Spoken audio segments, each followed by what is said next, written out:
நீங்கள் தவறவிட்ட எபிசோடுகளை இப்பொழுதே காணுங்கள் உங்கள் Tandivan.com மற்றும் Tandivan யூடியூப் சேனலில்.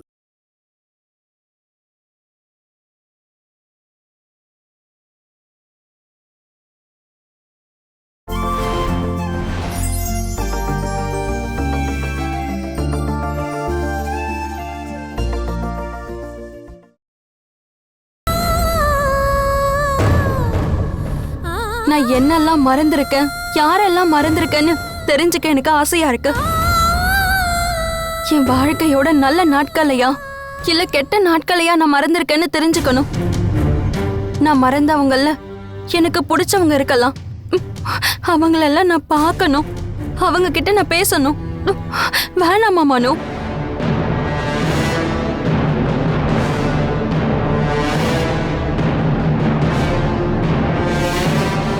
அதுக்குள்ள உங்களோட நோயும் குணமாயிட்டா எனக்கு போதும். எனக்கு தெரியும் நீங்க நான் ட்ரீட்மெண்ட் எடுத்துக்கிறத மனசார விரும்புவீங்க. அம்மா சொல்லி உங்க மனச மாத்துறாங்க, அவ்வளவுதான்.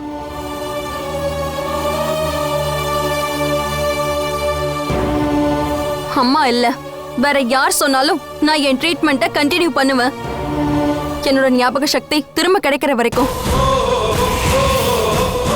கிரண் சாருக்கு ஃபோன் பண்ணி நான் இப்பவே சொல்றேன், என் கூட வர வேண்டான்னு. அந்த விஷயத்துல நீங்க சொல்றதெல்லாம் நான் கேட்பேன்.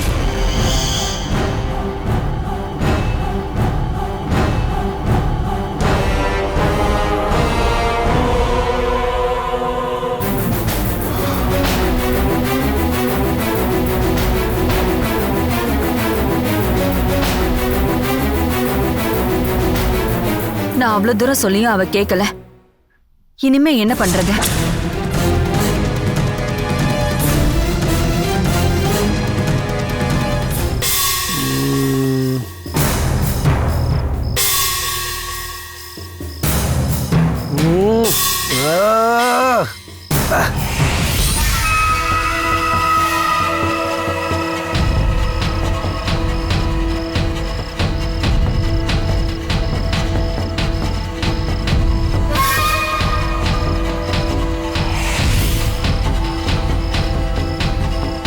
சின்னதா ஒரு ஸ்டார்டிங் ட்ரபிள் இருக்கு.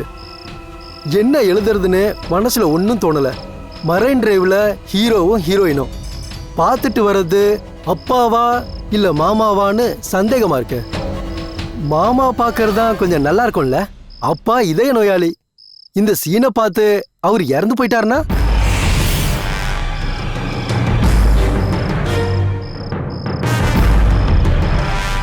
டேய், உனக்கு என்னதாண்டா ஆச்சு? அணுவும் மனுவும் லவ் பண்றத ஏதாவது பாத்தியா என்ன?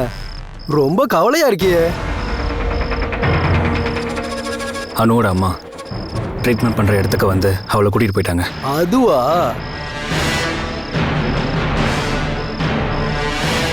ட்ரீட்மெண்ட்டோட கடைசி கட்டத்தில் இருக்கும்போது ட்ரீட்மெண்ட்டை ஒரு நாள் கூட விடக்கூடாதுரா. அப்படி விட்டா இவ்வளவு நாள் பண்ணதுக்கு அர்த்தமே இல்லாமல் போயிடும். அனுவோட அம்மா அவளை இனிமேல் விடுவாங்களான்னு தெரியல, என்ன பண்றதுன்னு தெரியல. ஆனா அவளை கண்டிப்பா அங்க கூட்டிட்டு போகணும். தூக்கிட்டு வரலாண்டா அணுவை. நாம அங்க கொண்டு போய் சேர்த்தா மட்டும் போதும்ல. அணுவை நீ எப்படி கடத்தணும்னு நீ ஐடியா மட்டும் கொடுத்தா போதும். அந்த பிளானை எப்படி கரெக்டா முடிக்கிறான்னு மட்டும் பாரு. மனசு தாண்டா முக்கியமே. நோயாளிக்கு விருப்பம் இல்லாம நம்ம கட்டாயப்படுத்துறதுல எந்த யூஸும் கிடையாது. நீ இப்படி கண் கலங்கி இருக்க கூடாது. இதுக்கப்புறம் யோசிக்க எதுவும் இல்ல. வீட்டுக்கு போய் அவகிட்ட எல்லாத்தையும் சொல்லு, நீ தான் அவ புருஷன்னு. அவ ஒத்துக்கிட்டான்னா கூடவே அவளையும் கூட்டிட்டு வந்துடலாம்டா. நாம அப்படி பண்றதா இருந்தா எல்லாத்தையும் முன்னாடியே பண்ணியிருக்கணும். அவ முழு மனசோட என்கிட்ட வரணும். நான் அவளோட புருஷன் தானே அவ தெரிஞ்சுக்கணும். நான் அதுக்காக தாண்டா வெயிட் பண்றேன்.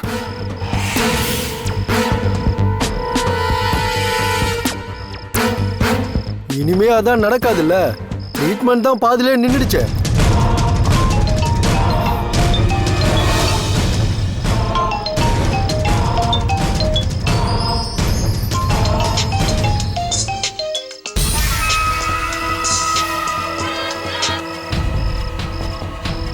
அனு,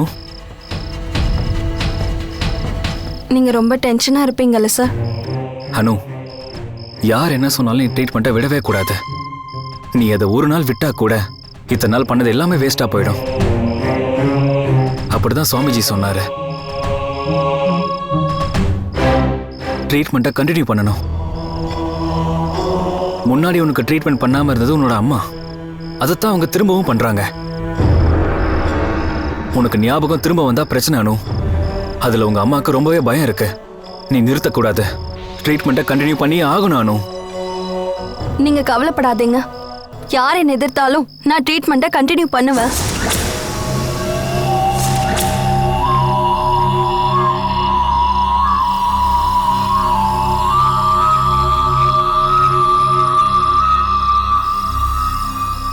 நாம ஒன்னா போறத மனோவோட தங்கச்சி பார்த்துட்டாளா? அந்த விஷயத்த பத்தி சொல்லி மனோவோட அப்பாவும் அம்மாவும் இங்க வந்து பிரச்சனை பண்ணிருக்காங்க. அதோட இங்க எல்லாருக்குமே சந்தேகம் வந்துருச்சு. நம்மளோட ஃப்ரெண்ட்ஷிப்பை அவங்க தப்பா நினைச்சிட்டாங்க, மனோ உள்பட எல்லாரும். அதுக்கிடையில அஸ்வதின்ற ஒருத்தவங்களும் அவங்களோட புருஷனும் நம்மள சாமி மடத்துல வச்சு பார்த்தாங்கல்ல, அவங்களும் அந்த விஷயத்த அம்மா கிட்ட சொல்லிட்டாங்க. அதான் இந்த பிரச்சனை எல்லாத்துக்கும் காரணம். அதனால இப்போதைக்கு நீங்க என் கூட வர வேண்டாம். நான் தனியா போய்க்கிறேன். நமக்குள்ள அப்படிப்பட்ட எந்த உறவும் இல்லை. எல்லாரும் நம்ம ஃப்ரெண்ட்ஷிப்பை தப்பா நினைக்கிறாங்க. நாமளே எதுக்காக அதுக்கு வாய்ப்பு கொடுக்கணும்? பரவாயில்ல, நான் இனிமே கூட வரல. நீ ட்ரீட்மெண்ட்டை நிறுத்தாம இருந்தாலே போதும். இல்ல சார், கண்டிப்பா இல்ல. நான் நாளைக்கு உன்னோட வீட்டுக்கு வரேன். நான் மனுவை பார்க்கணும், அவன்கிட்ட பேசணும். அதுக்கெல்லாம் அவசியம் இல்லை சார். எல்லாத்தையும் நான் சொல்லி புரிய வச்சுப்பேன். நான் வச்சிடுறேன் சார். மனோக்கு மெடிசன் கொடுக்க டைம் ஆயிடுச்சு. சரி அனு. ஓகே.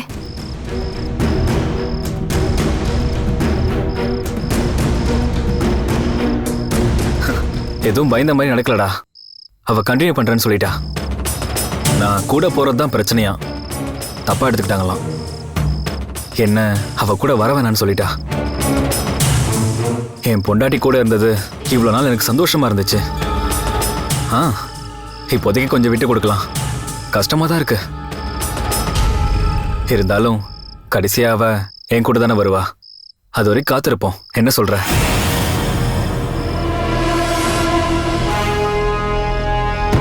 ஒருவேளை அவ பொய் சொல்றாளா ட்ரீட்மெண்ட் பண்ணிக்கிறேன்னு? நீ கொஞ்சம் அவளை கவனிச்சுக்கிட்டே இரு. என்ன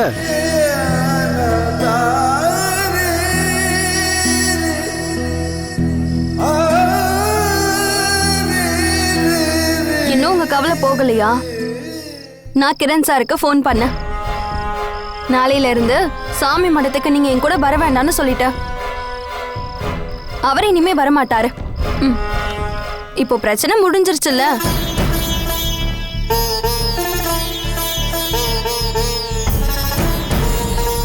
மனோக்கு பிடிக்காத எதையும் நான் பண்ண மாட்டேன். இப்ப எதுக்கு மூஞ்சி தூக்கி வச்சிருக்கீங்க? எனக்காக கொஞ்ச நாள் பொறுத்துக்கோங்க மனோ. நான் ட்ரீட்மெண்ட் எடுத்துக்கிறத நினைச்சு நீங்க சந்தோஷம் தானே படணும். நீங்க எங்களை பத்தி தப்பா நினைச்சிருக்கீங்க மனோ. உங்க அப்பா அம்மாலாம் சொன்ன மாதிரி எந்த ஒரு விஷயமும் இல்ல. என்ன பண்ணணும், யார்கிட்ட ட்ரீட்மெண்ட் எடுக்கணும்னு தெரியாம இருந்த என்ன சாமி மடத்துக்கு கூட்டிட்டு போனதே கிரண் சார் தான்.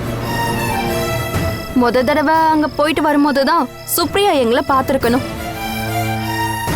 கிரண் சார் உங்களை பார்க்கறதுக்காக நாளைக்கு இங்க வருவாரு.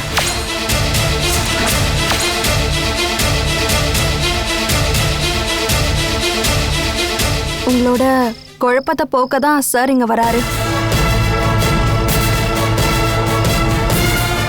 அவரையும் என்னையும் தானே உங்க வீட்டுல இருக்கவங்க அது இதுன்னு சொல்லிட்டு இருந்தாங்க.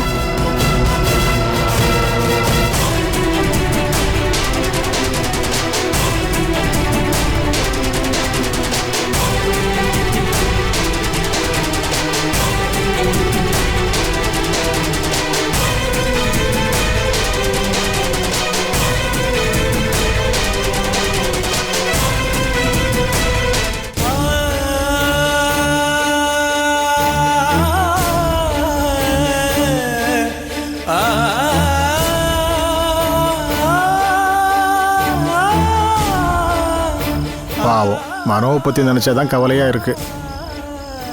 நாம் எடுத்தோம் கவுத்தோன்னு இந்த கல்யாணத்தை பண்ணாமல் இருந்திருக்கலாம் இல்லையா பத்மா? அந்த பாவத்தை தேவையில்லாமல் இப்போ நாம் சுமந்துட்டு இருக்கோம். கிரண் அவளோட புருஷன்னு கல்யாணத்துக்கு முன்னாடி அவங்ககிட்ட சொல்லியிருந்தா மனோ இந்த கல்யாணத்துக்கு சம்மதிச்சிருக்க மாட்டான். நம்ம அனுவுக்காக அவளோட வாழ்க்கைக்காக நாம் அதை மறைச்சிட்டோம். அதனால ஒரு நல்ல மனுஷனோட வாழ்க்கை தான் கெட்டு போச்சு. இப்படியெல்லாம் நடக்கணும்னு நான் கொஞ்சம் கூட எதிர்பார்க்கவே இல்லைண்ணே. என் பொண்ணோட நல்லதுக்காக தான் நான் இது எல்லாத்தையுமே செஞ்சேன். இப்போ அவ கண்ணு முன்னாடி நான் தான் தப்பானவளா நிக்கிறேன். அவளோட கோவம்லாம் ஏன் மேலதான். கிரண் கூட அவ வாழ்ந்துட்டு இருக்கும்போது அந்த ஆக்சிடென்ட் மட்டும் நடக்காம இருந்திருந்தா அவன் கூட இருந்த அந்த வாழ்க்கையை வெறுத்து அனு நிச்சயமா தற்கொலையை பண்ணிருப்பானே. இல்ல பத்மா, அது உன்னோட எண்ணம் மட்டும்தான்.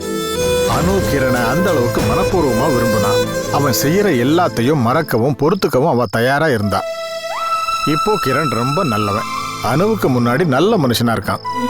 அவளுக்கு ஞாபகம் வந்தா மனோவுக்கும் கிரணுக்கும் நீ துரோகம் பண்ணிட்டேன்னு தான் அவன் நினைப்பான். நோயை மறைச்சு வச்சு அவளை வேற ஒருத்தனுக்கு கட்டி கொடுத்த ஒன்னைத்தான் அவ குத்தம் சொல்லுவான்.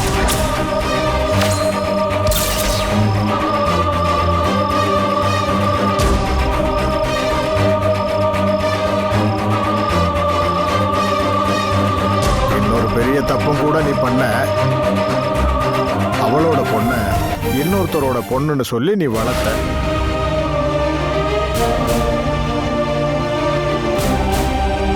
நீ மறைச்சு வச்சது ஒரு பெரிய உண்மைய. ஆனா குழந்தைக்கு கிடைக்காம போனது அவளை பெத்த அம்மாவோட அன்பு. அவளால அதை ஏத்துக்க முடியுமா? எல்லாம் அவளுக்காக தானே, அவளோட நல்ல வாழ்க்கைக்காக தானே. அது உன்னோட நியாயம். அவளோட இடத்துல இருந்து பார்க்கும்போது அது தப்பு.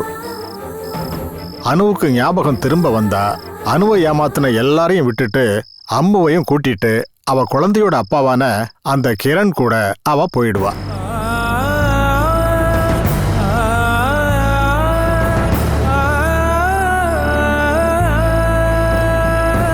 ஞாபகங்கள் திரும்ப வந்தாலும் அவளுக்கு குழந்தை இருக்கிற விஷயம் தெரியாது. அவளுக்கு சுயநினைவே இல்லாதப்போ நடந்த ஒரு டெலிவரி தானே அது. வேற எல்லாமே ஞாபகம் வந்தாலும் குழந்தை அவளோடதுன்னு அவளுக்கு தெரியாது.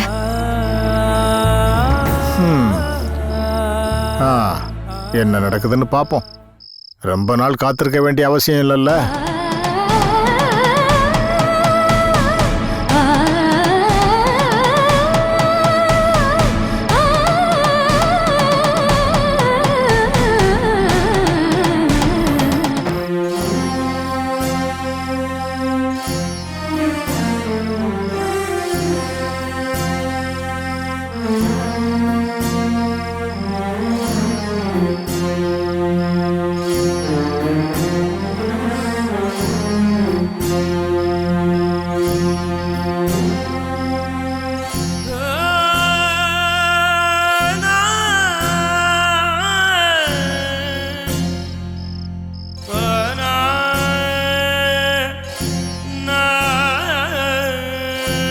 அம்மு, சாரி, 1000 தடவை சாரி. அம்மா மேல இருந்த கோவத்துல நான் அப்ப உன்னை தெரியாம திட்டிட்டேன். நீ அதெல்லாம் பெருசா எடுத்துக்காத, சரியா? அப்ப மட்டும் நீங்க ஒன்னும் திட்டல, டெய்லியும் திட்டுறீங்க என்ன. இனிமே நான் உன்னை திட்ட மாட்டேன், ப்ராமிஸ். சத்தியம் பண்ணிட்டேன்ல. இனிமேலாவது இப்படி முகத்தை தூக்கிலாம் வச்சுக்காத. அம்மா மேல இந்த கோவத்தினால தானே நீங்க என்ன திட்டுனீங்கன்னு சொன்னீங்கக்கா. எதுக்காக உங்களுக்கு அம்மா மேல கோவம்? அத சொன்னா நீ கவலைப்படுவியா? அக்கா இல்லக்கா, நீ சொல்லு. ரொம்ப வருஷத்துக்கு முன்னாடி எனக்கு ஒரு ஆக்சிடென்ட் ஆயிடுச்சு. அதுல கொஞ்ச நாள் ஞாபகமே இல்லாம படுத்திருந்தா அக்கா. ஞாபகம் வந்தப்போ அதுக்கு முன்னாடி நடந்த விஷயம் எல்லாத்தையும் நான் மறந்துட்டேன். யாரையும் எனக்கு ஞாபகம் இல்ல. நிஜமாவா? நிஜமா. அப்போ உங்களுக்கு பழசு எதுவுமே ஞாபகம் இல்லையா? இல்லன்னு சொன்னேன்ல. நம்ம அம்மா என் நோயை போக்குறதுக்காக ட்ரீட்மெண்ட்டும் பண்ணல. ஓ, அதான் எனக்கு அவங்க மேல கோவம். மனு உங்களுக்கு இது தெரியுமா? எல்லாருக்கும் தெரியும். அதுக்காக நீ இது யார்கிட்டயும் சொல்லக்கூடாது என்ன? இல்ல. உன் கிரண் அங்கிள் கிட்ட நான் இது எல்லாத்தையும் சொன்னேன். அவருக்கு தெரிஞ்ச ஒரு சுவாமி கிட்ட தான் இப்ப நான் ட்ரீட்மெண்ட் எடுக்கிறேன். ட்ரீட்மெண்ட் பண்ண வேண்டாம்னு சொல்லி அம்மா என்ன கூட்டிட்டு வந்துட்டாங்க. கோவம் வராம இருக்குமா? அதான் அம்மா கிட்ட சண்டை போட்டுட்டேன். அந்த கோவத்துல தான் நான் உன்னை திட்டினேன். சாரி என்ன? பாவம் அக்கா. சீக்கிரமாவே என்னோட நோய் குணமாயிடும். அதுக்கு நான் ட்ரீட்மெண்ட் பண்ணணும். அதனால உன் கூட ரொம்ப நேரம் டைம் ஸ்பெண்ட் பண்ண முடியாது. நீ என் மேல கோச்சுக்க கூடாது. இல்ல, கோச்சுக்க மாட்டேன். அப்படின்னா நீ இன்னைக்கு என் கூட தூங்கலாம் வா. இல்லைன்னா என் மனசு கஷ்டப்படும். நான் இப்ப வந்துடுறேன், சரியா?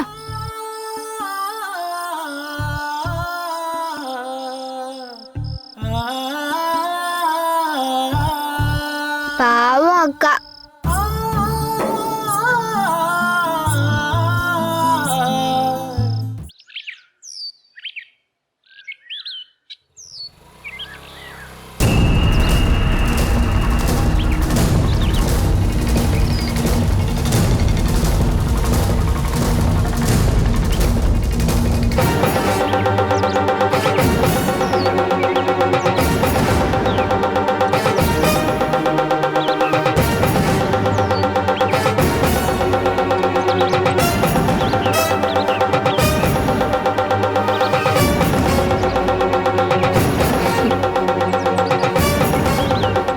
நீங்க நினைச்சிருப்பீங்கல்ல நான் இன்னில இருந்து வரமாட்டேன், ட்ரீட்மெண்ட்டை விட்டுடுவேன்னு இல்ல?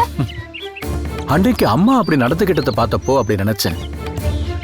இன்னைக்கு நீ வரலன்னு சொன்னா மறுபடியும் இங்க வரவே வேண்டான்னு நான் கிரண் கிட்ட சொன்னேன்.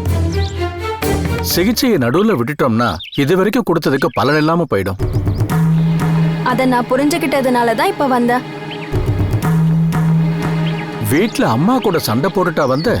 இல்ல, கிரண் சார் கூட வர்றது தான் உங்களுக்கு பிரச்சனை. அவரை வர வேண்டான்னு நான் சொல்லிட்டேன்.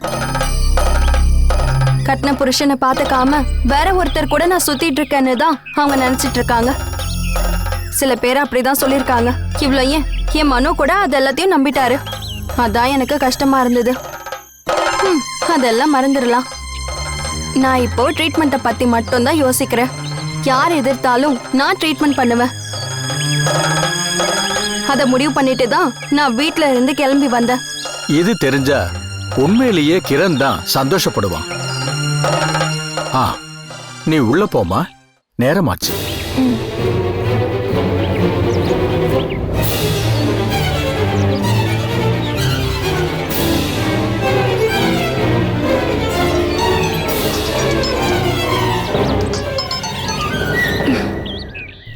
Hello sir. அனு, நீ இப்போ எங்க இருக்க? நீங்க டென்ஷன் ஆக வேண்டாம். நான் சாமி மடத்துக்கு வந்துட்டேன். நிம்மதியா இருக்க. நான் வீட்டுக்கு வரலாம்னு நினைச்சிட்டு இருந்தேன்.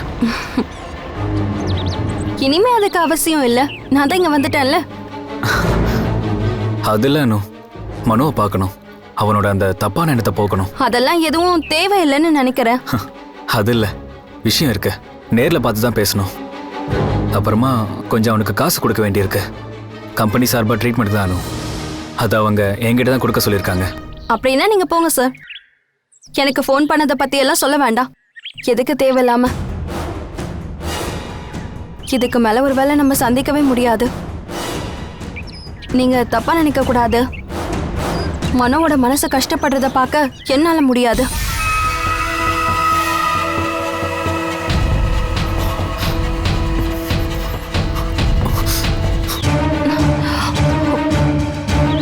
Sir,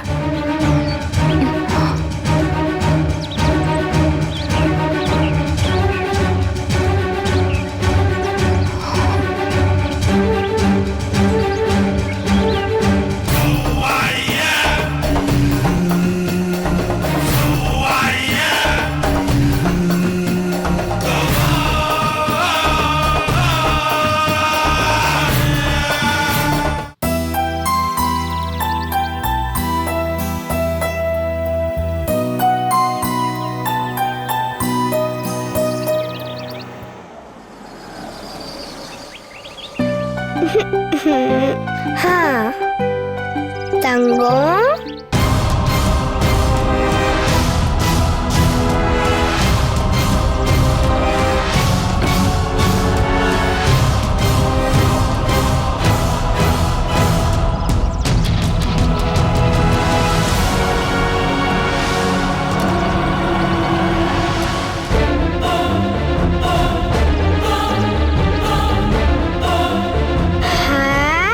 hey Ammukutty. Kiran uncle Kiran uncle Ammukutty, நீங்க விளையாடிட்டு இருக்கீங்களா? ரொம்ப சந்தோஷமா இருக்கீங்க போல. எனக்கு ஃபோன் பண்ணும்போது டல்லா பேசுனீங்க, இப்போ அப்படி இல்லையே. நான் எதுக்காக சந்தோஷமா இருக்கேன்னு தெரியுமா? அனு அக்காக்கு என் மேல இந்த கோவம் எல்லாம் போயிடுச்சு. அப்படின்னா இனிமே உங்க அப்பா அம்மாவை பார்க்க போக வேணாம்ல? ஐயோ போகணும். எனக்கு என் அப்பா அம்மாவை பார்த்தே ஆகணும். நீங்க என்ன உங்ககிட்ட கூட்டிட்டு போகிறதுக்காக இங்க வந்தீங்க? இல்லம்மா, நான் மனு அங்கிளை பார்த்து பேச வந்திருக்கேன். உன் அப்பா அம்மாவை பார்க்க நம்ம இன்னொரு நாள் போலாம், சரியா? நீங்க என்ன ஏமாத்துறீங்க அங்கிள். இல்லம்மா, நான் ஏமாத்த மாட்டேன். கண்டிப்பா நம்ம ஒரு நாள் போலாம்.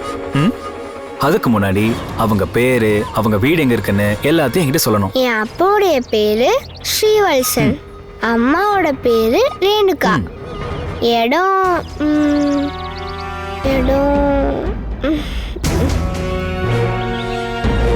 Show,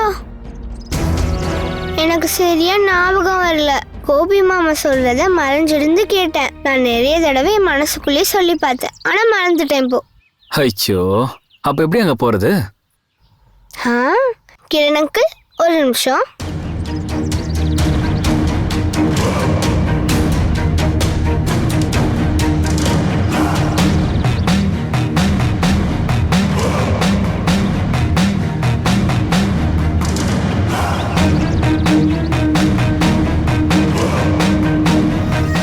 Catch us on TV, Tandivan.com, Facebook and YouTube.